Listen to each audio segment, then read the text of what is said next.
Akulira akakiiko k'ebyokulonda e Wakiso Tolbert Musinguzi olwaleero alambudde ebifo ebironderwamu mu munisipaali y'e Nansana okulaba oba enkalala z'abalonzi zituuseeyo abantu basobole okwekebera. Enteekateeka eno yaakumala ennaku 21 nga ze ssabbiiti 3 ng'eyinda.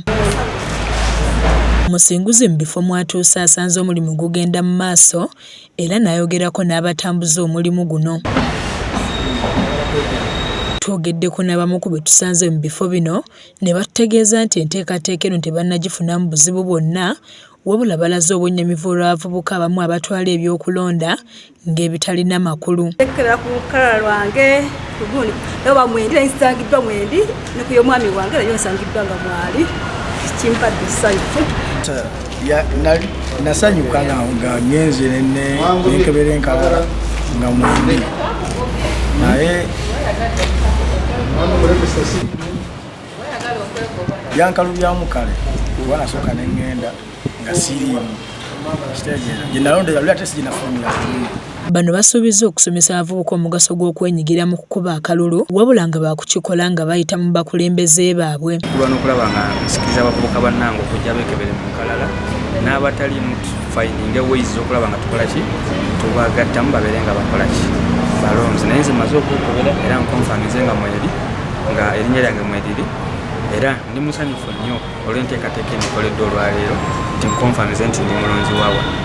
Yakulira akakiiko k'ebyokulonda e Wakiso Tolbert Musinguzi awabudde abeegwanyiza okuvuganya ku bifo eby'enjawulo okusooka okukakasa oba ddala ku nkalala kwe bali nga tebannagenda kusunsulibwa. Buli polling station yonna eri mu Wakiso, buli polling station yonna eri mu ggwanga.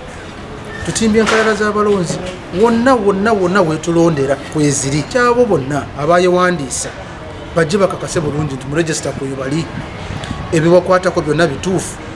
Abasaba okukyusa ebifo bye balondera mu zitransfer mu transfer yoyo bagikozeeko.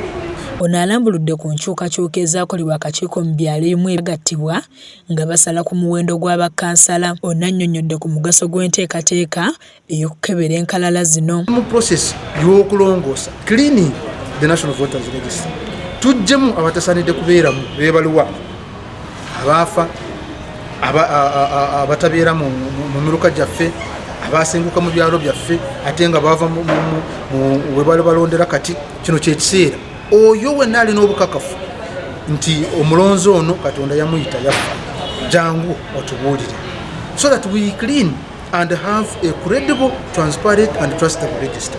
Mu kumaliriza ategeezezza nti mu kiseera kino tekikkirizibwa kuyingiza muntu yenna mupya ku nkalala wadde omuntu okukyusa ekifo w'alondera. Disitulikiti y'e Wakiso erimu ebifo awalondebwa 1492 mu byalo 721 nga disitulikiti eno erimu abantu abasoba mu bukadde 3,700 nga mu Uganda y'ekyasinze omuwendo gw'abantu abangi. Kizza Peter yakusakidde emboozi eno ku lwa KSTV agaleero.